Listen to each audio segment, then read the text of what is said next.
It's the Tech Ed Podcast. I am your host, Matt Kirkner. You know, all those years I spent in manufacturing, 25 years as a manufacturing chief operating officer, chief executive officer, I got to work with some of the coolest companies in all of America and around the globe.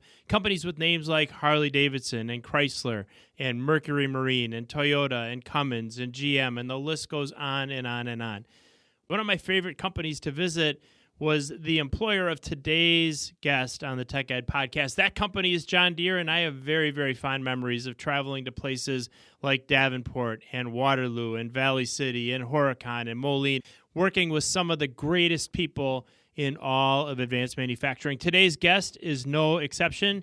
He is David Ottavianelli. He goes by David O. His friends and family call him David O. David Ottavianelli. He is the Director of Workforce and Community Outreach for John Deere. He is today's guest on the Tech Ed Podcast. David, awesome to have you with us. Hey, Matt, it's an honor for me to be here with you. Thank you so much. Super excited to talk with you today. And we're excited as well as our audience is going to recognize really, really quickly. You are doing some amazing things in terms of getting the next generation of the workforce excited about careers and opportunities in advanced manufacturing, upskilling the existing incumbent workforce in advanced manufacturing, representing the brand that is John Deere that probably needs very little introduction to most of our listeners across the country and certainly here in the Midwest. We're going to have a great conversation, but I want to start with the role that you have at John Deere. What a cool title, Director of Workforce and Community Outreach. Tell us a little bit about the work that you're doing when it comes to creating the next generation of STEM and workforce talent for John Deere. Yeah, thank you, Matt.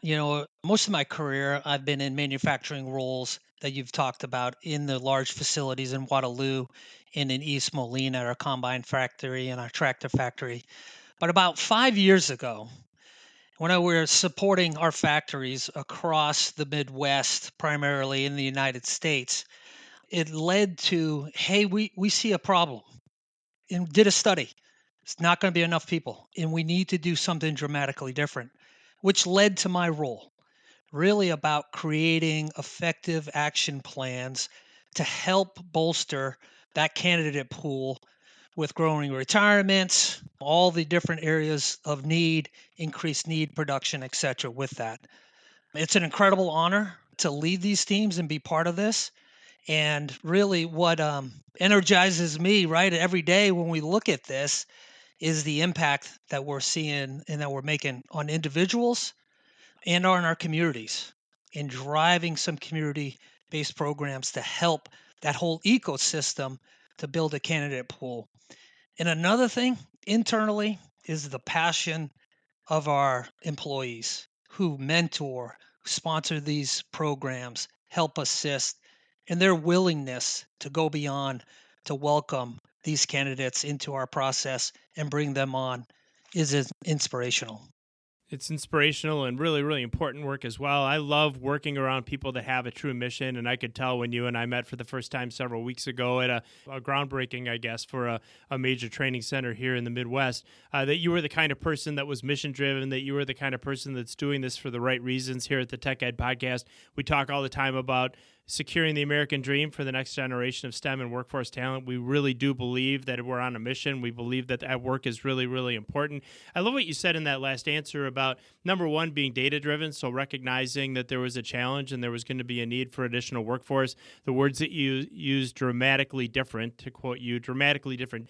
We love step transformation here at the Tech Ed Podcast. We love anybody who's disrupting the current model for the better. And then you talk about all these great people that you get to work with across your organization. At the end of the day, any organization, and whether it's a small organization or a huge company like John Deere, it is all about the people, and the people in an organization are what make that organization special. I know you recognize that as well, but the skills that we need in the next generation of those people, especially as it relates to advanced manufacturing, those are changing at warp speed. They're changing every single day. Tell us a little bit about the kind of skills that you're looking for and how those are changing in the world of manufacturing for John Deere. Yeah, Matt, back to that study 5 years ago now, right? That subset of that key talent needs focused on our production and skilled trades roles, welders, CNC machinists, electricians, etc., has transformed and continues to update even today, right? Especially with the technology that's driving it. And also using this model that we've set up to help fit the newest needs that we see transforming into industry, especially around technology, mechatronics, AI, integrating that into our processes, and really having the knowledge, the electronic knowledge and mechanical knowledge to help our customers be more productive continues to transform those needs specifically into dealer tech positions, maintaining that equipment, electricians to help focus and improve our factory operations, and really those folks around what's called factory automation or mechatronics to really integrate a number of different assets that helps improve the productivity of our farmers, our customers, our construction workers, and then also our employees.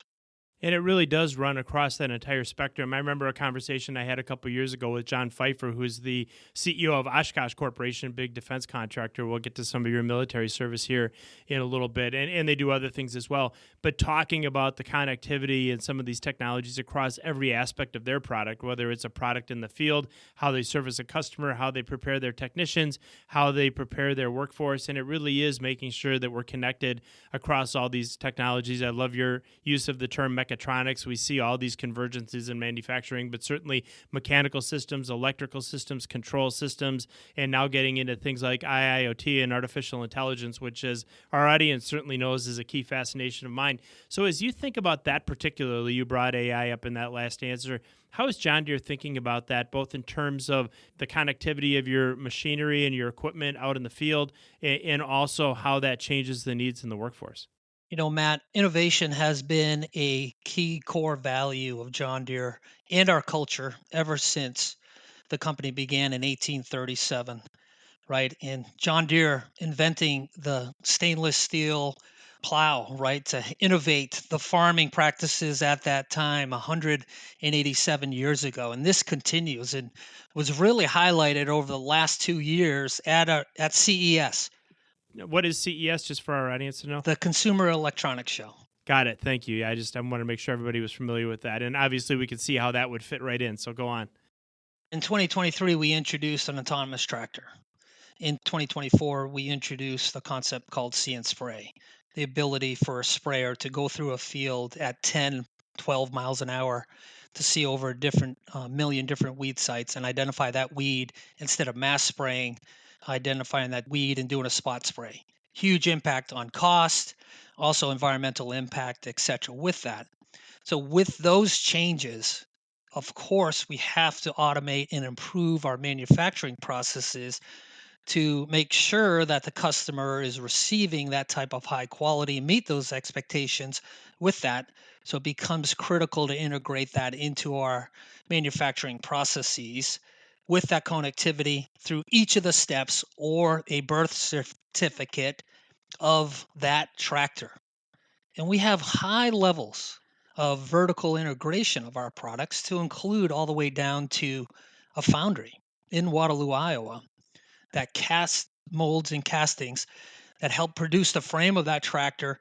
In having that connectivity in that birth certificate throughout that entire process requires extensive knowledge, internet, and connectivity, right, to make sure that we're doing it, and error proof in making sure that we're meeting those expectations. The use of the word birth certificate, that's awesome. I think about all the time that I spent in what we call lot control in manufacturing and making sure that we know exactly where everything was manufactured, when it was manufactured, who was working on the production line at that time, and so on, what the process was, any anomalies in the process, so that we could go back in time if we needed to.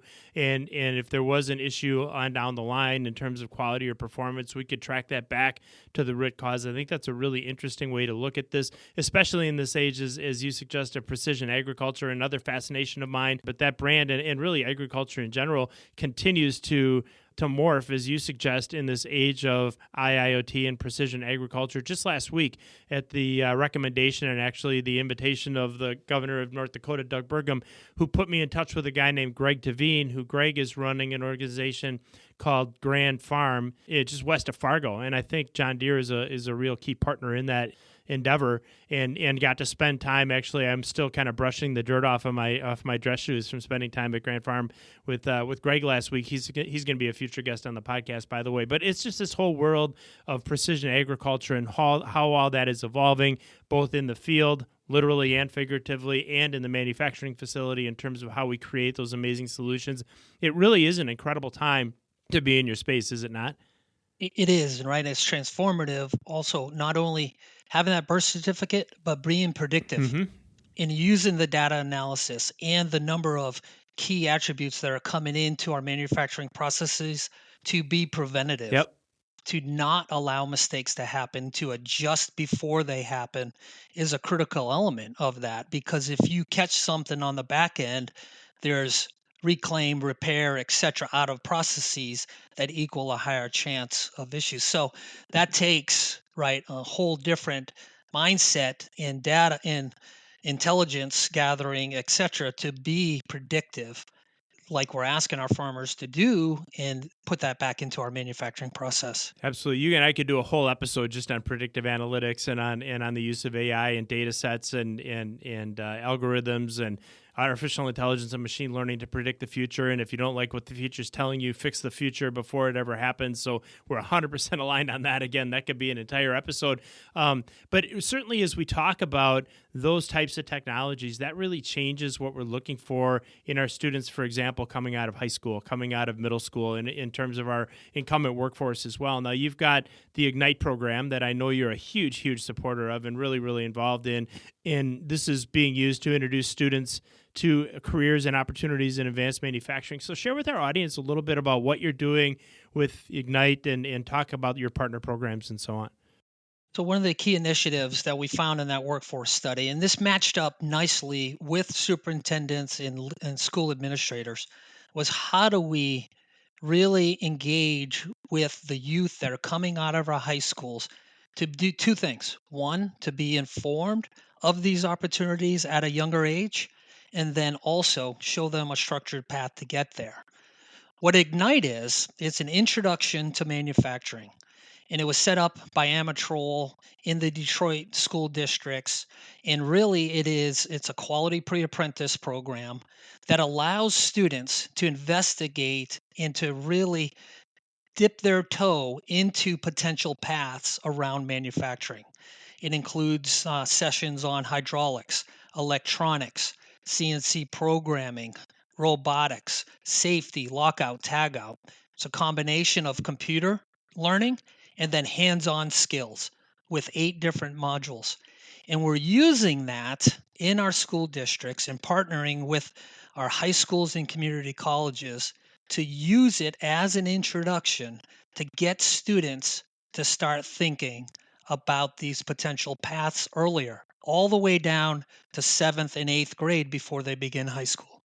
It's amazing. You know, you think about it, and we talk about this all the time on the podcast, but the number one influencer of a young person's career pathway being their own interests and experiences in middle school and high school. And when we can start exposing young people to these kind of technologies, the technologies you're talking about, whether it's mechatronics, including electrical systems and fluid power and mechanical drives and motor control and motion control, and getting into things like programmable logic controllers and robotics and automation, and doing it at an age appropriate level really, really has a huge impact on these young people. It's so much fun to watch them develop. You mentioned the company Amatrol. I'm a huge fan, by the way. I think most in our audience know that probably the largest and certainly the number one company in the industrial and automation and advanced manufacturing training space. Their president and owner, Paul Perkins, by the way, has been a guest on the podcast and is also a good friend.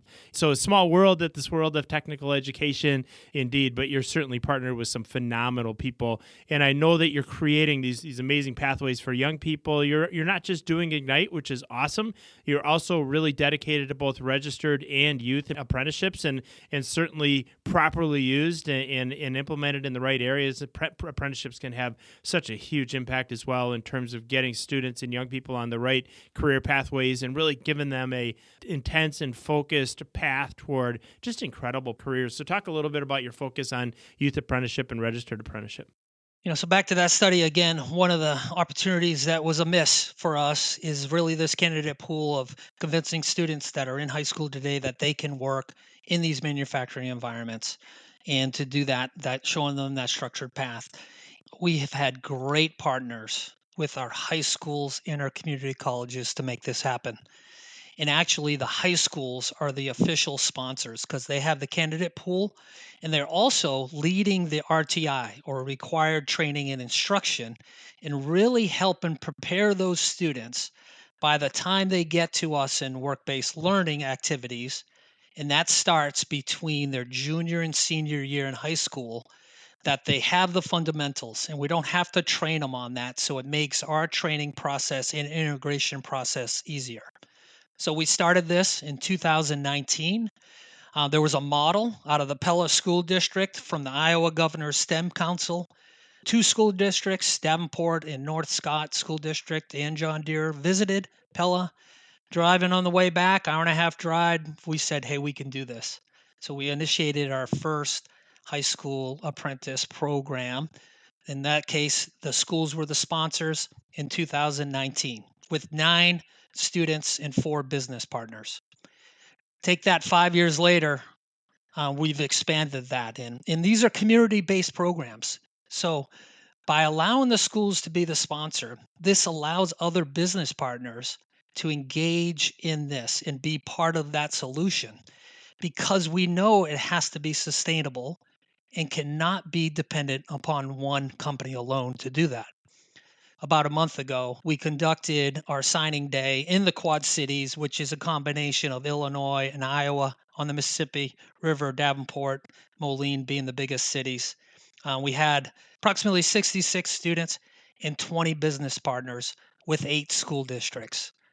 So we're super proud to be part of initiating that idea, but we're even more proud about the schools, the way they've adopted this, the way they're providing that incitement and instruction all the way down to their junior high students and the other business partners, and the local economic chamber, in this case, the Quad City Chamber, that helps us facilitate this.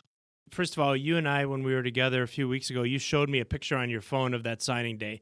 And I mean, if you want to see a group of young people who just, I mean, the energy on their faces, the anticipation on their faces, the pride on their faces of knowing that they were part of this program, really told the story. And I almost wish that we could share that for our audience. In fact, if you'll send that, we'll make sure Melissa links that in the show notes. Yeah, we get incredible media coverage on it. What we always underestimate, the parents, right? The reaction of the parents. Yeah. Right. And it's phenomenal. Those students have achieved so much to get there. It's a big milestone, and it's going to continue to accelerate them. That's where programs like this expand and grow, Mm-hmm. right? And Yep. the more momentum we can get, and it's that ecosystem, right? Once again, that you're building from, and helping these smaller, especially smaller businesses that don't have a David O in place, Right. That can participate in there with little administration burdens to overcome. Absolutely. You know, I think about my time in manufacturing, and we sold our last manufacturing company in 2015. But we had a plant in Wisconsin, actually not too terribly far from the John Deere plant in Horicon on the other side of the Lake Winnebago. But you know, we had a group of employees in Aaron's company, which is a really well-known company. They had a group of employees. Certainly, Mercury Marine wasn't too far from us. They had a group of employees. Worthington, the big cylinder company, was part of that. Kimberly-Clark, and for a long time, we just fought each other for people, right? And you had the same group of people that went from plant to plant to plant to plant, and they just went in circles. And to hear what you're talking about, which is to say, look, this is a John Deere initiative around registered apprenticeship and youth apprenticeship and so on, but we're involving other companies. We're not competing with that talent with them for talent. A rising tide lifts all ships, but just incredible work that you're doing in terms of building those partnerships and then inspiring these people toward incredible careers and equipping them with the skills and competencies and experience that are necessary for them to be super, super successful. I'm sure you've got a few stories, whether it's registered apprenticeship, youth apprenticeship, the work you're doing at Ignite. Are there a couple that stick out to you, David, that you're like, wow, these are the ones that I really feel like I just knew we made a huge difference and we're making progress in this war for skilled talent? So one that sticks out always, a graduate from Davenport School District, Abigail Parsons, 2021, in her quote, unprovoked, but not for this program, I probably would have dropped out of high school. Wow. Right. So now she's fully vested in her 401k. Huh. And just purchased a house.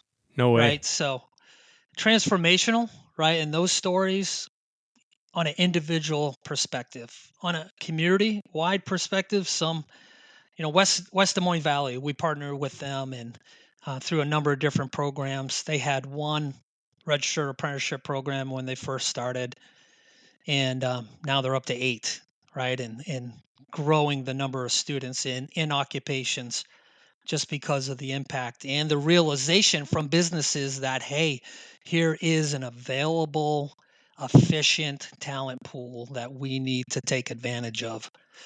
Lafrouche Parish, the Career Magnet Center, and the principal Jared Walker haven't been part of the first high school registered apprenticeship program in the state of Louisiana last year. Hmm. Phenomenal, and now they continue to grow it. Right, are some examples.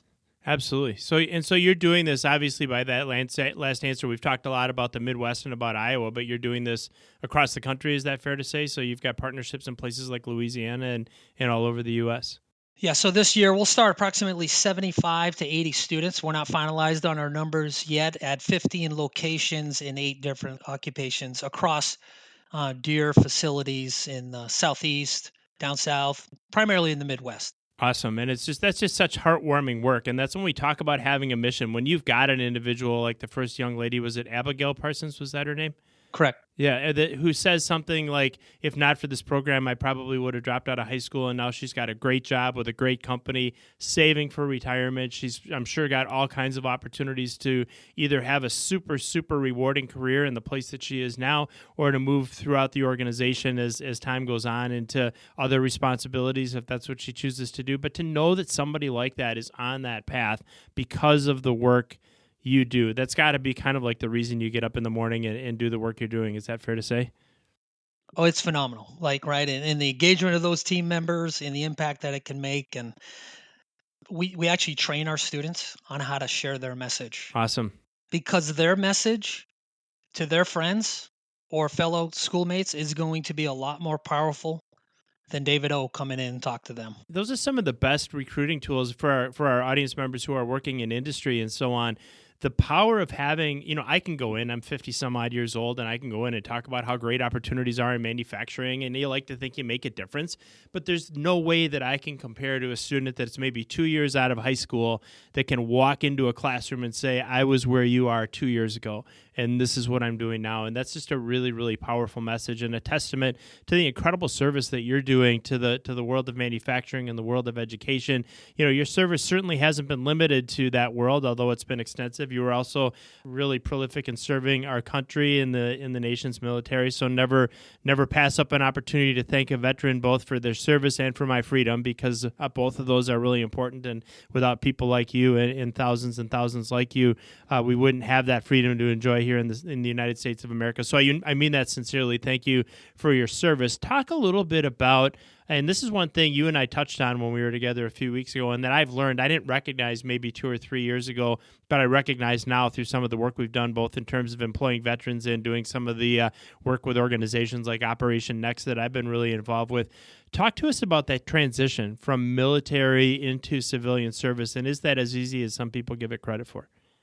Matt, you're welcome, and thank you for recognizing my service. And so John Deere is a proud industry partner in a program called the DoD Skill Bridge Program, and it's been very, very gratiful for me to be part of as a veteran to help other veterans when they're leaving the service transition into great roles, etc. With that, we've learned a lot. It was a great match, and we'll get into that. But as those veterans come out, it is a difficult transition for them, as it was for me in many different ways. But I was a long time ago, right? So, but now as we learn for what they're doing in some of these challenges that they have, veterans do not like to promote themselves. So when it comes to an interview or a resume, we have to tell them it's okay to talk about you. Well, the team did this, right? The team was great. No, they want to know about you, right? And you got to write that down and give them specific examples because they have done so much, right? And they're not used to sharing that. When it comes to leadership in different styles, In the military, generally, hey, if you were given an order, you're going to execute that. It didn't take much convincing from your commander that why you had to do this. That is not the case, right? In the civilian workforce, it's important that they understand the why, and it's part of getting them engaged and getting them to be part of the solution and expecting and over communicating what that is. So some of those challenges on top of the different business climate changes and different things, it makes it very important to have an established network and to help those veterans with that transition, not only at the beginning, but before they start and then after. Absolutely. And one of the things that I've become accustomed to is working through the transition of having a little bit more latitude and judgment. And certainly, there's elements of military service where there's a tremendous amount of autonomy and having to think on your feet and make quick decisions. But there's a lot of, as I've learned, prescriptive process and following policy and procedure. And a lot of times, especially in small to mid-sized companies, we almost abhor policy and procedure. It's like, let's create an environment where, we have a lot of free thinking and people are doing things on their own. And that's always a challenging transition. And we've learned to be a little bit more patient and to let individuals recognize that there's going to be this transition time from having somebody really kind of prescribe a lot of what you're doing to having a lot more autonomy. And so that's certainly a transition that we've seen. The other one that I always joke about is that it's like, 4 or 5 weeks when you finally have to say, look, don't call me sir anymore, right? I mean, I appreciate Yes, sir. the fact that exactly. Yeah, 25 exactly. years later. Yeah, no, exactly. I actually had a gentleman that had transitioned out of service in the U.S. Army and was working in one of our companies, and that was the conversation. I said, "Look, you don't have to call me sir. You can call me Matt."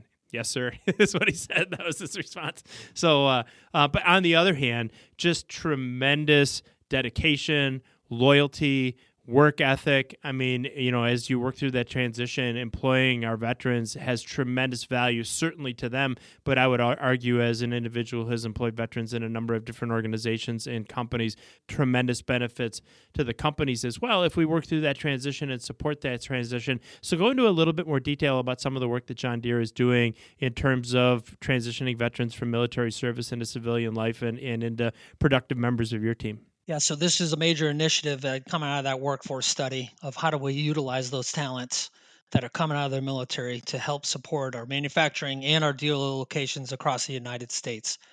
So we put a team in place to do that. The number one initiative that we drive this around is that Skill Bridge program.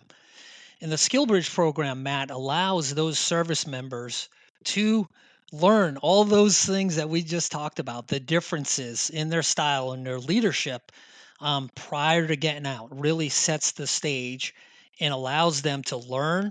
It also allows them to build their resume and it allows them to grow their network within the company and to show people, hey, they should be part of our team.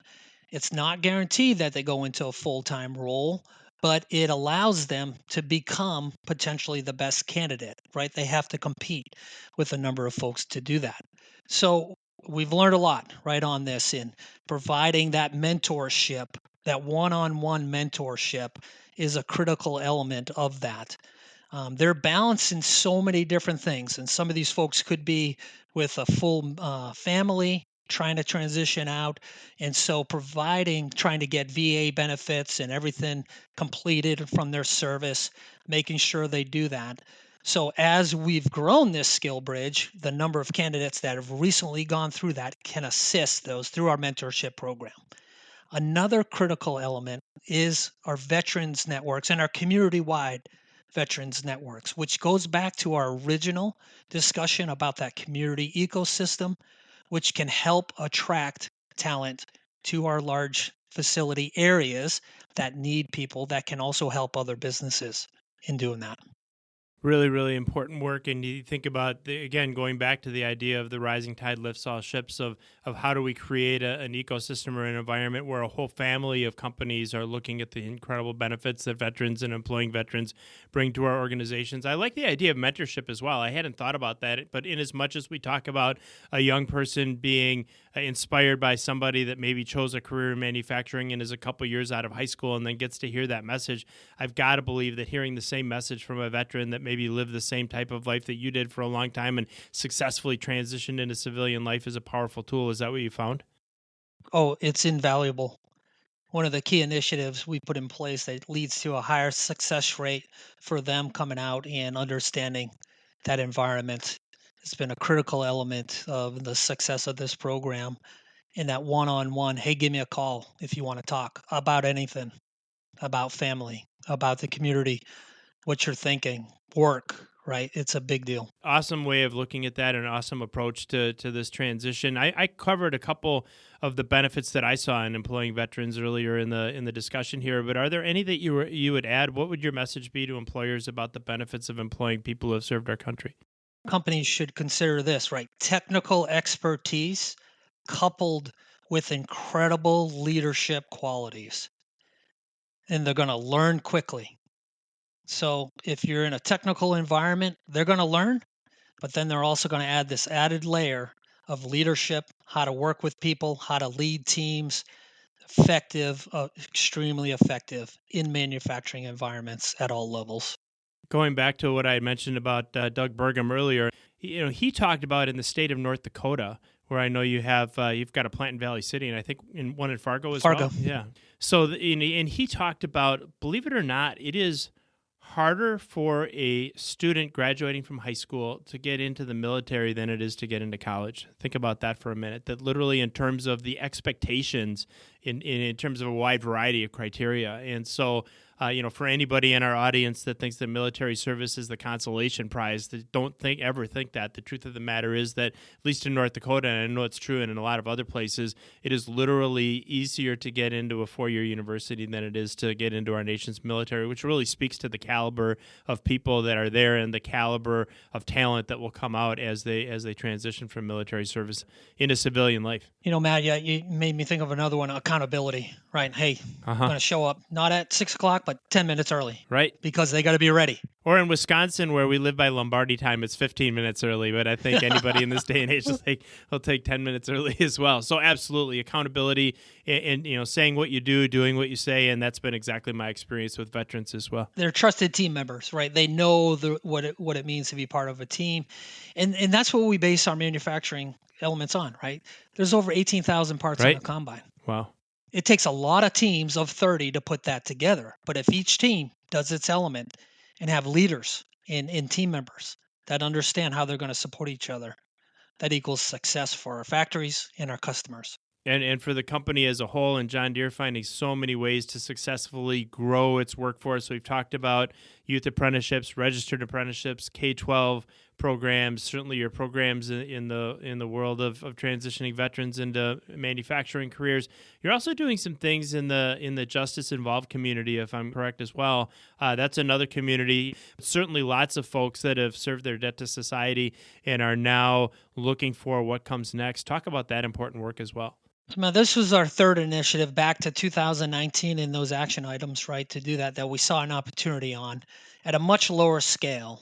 Two key elements I would tell you that have been successful, right? Internally, we had to understand what does it mean when someone has a background and how do we analyze that?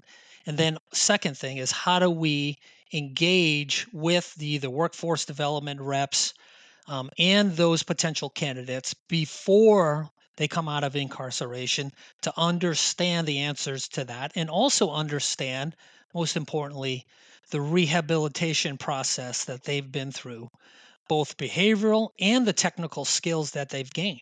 So a lot of our partnerships, these individuals are coming out with weld certificates or CNC machining, and they're doing work-based things. So they're able to do that. Another and a third key lesson learned on this gets back to mentorship. So providing a contact for them to say, hey, let's stay on this right track because it's so easy and tempting for them to go back with their friends or their past participants, right, in this life, and to go back into that. And we want to try to help them stay away from there. And that requires that mentorship model again, in integrating into the community, in partnering with nonprofits, right, to do this. So there's a number of nonprofits that are out there that can help provide simple things as transportation. And hey, get up, right? Hmm. Go to work. Make sure you're going. You good? Right? Checking in and that kind of stuff Absolutely. has been a key lesson learned. Having that example set for them. Going back to my time in Iowa, we had a plant, an employee, I should say, at our plant in Eldridge, and I won't go through the whole conversation. It's a great story, but in the interest of time, I'll spare us the details.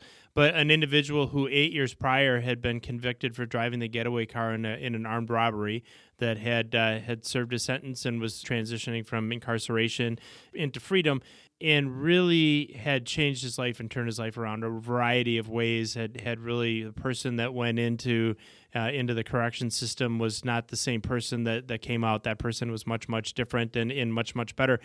Long story short, one of the best employees we've ever had, and ended up, kind of rising into a role of leadership within that organization. So never count somebody out.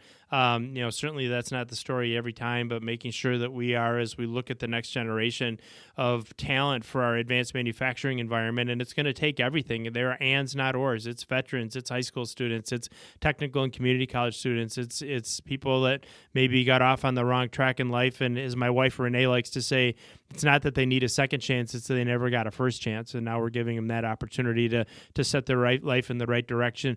Really important stuff. And just incredible how John Deere is supporting the workforce and supporting these opportunities and supporting all kinds of communities across the spectrum. So credit to you for that. We've had a phenomenal conversation with David Ottavianelli this afternoon and today on the Tech Ed Podcast. I do have one final question for you, David, and it's a question that we ask every single guest on our podcast. We get a wide variety of really amazing answers, but we're going to take you back in time before your career at John Deere, before all those years in the advanced manufacturing plants, before your incredible military service for the benefit of our country, to that 15-year-old David Ottavianelli. If you could give that young man one piece of advice, what would that piece of advice be?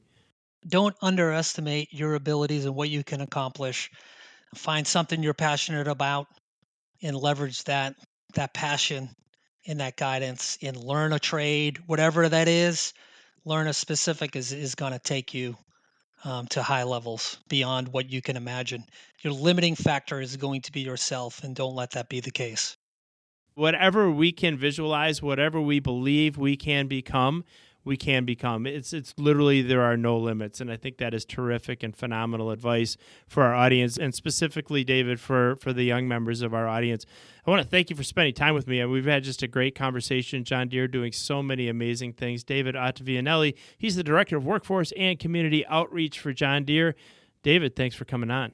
Hey, Matt, thank you for hosting us. And once again, I the real heroes that we get the opportunity to work with and share all this with are those instructors in the high school, those mentors and trainers in our factories that are leading this, and those community partners. So I thank all of them for their work to make this happen. What a phenomenal conversation we have had today with David Ottavianelli, the Director of Workforce and Community Outreach for John Deere. I know we had so many interesting things that were referenced, studies and pictures and programs and news articles. We'll make sure our producer, Melissa Martin, and her team get all of that loaded up into the show notes. As you know, we have the best show notes in the business. Please visit those show notes. You can find them at techedpodcast.com/DavidO. That's techedpodcast.com/DAVIDO. Be sure to connect with us. Reach out. We would love to hear from you. And until next week, I am Matt Kirkner. Thanks for joining us.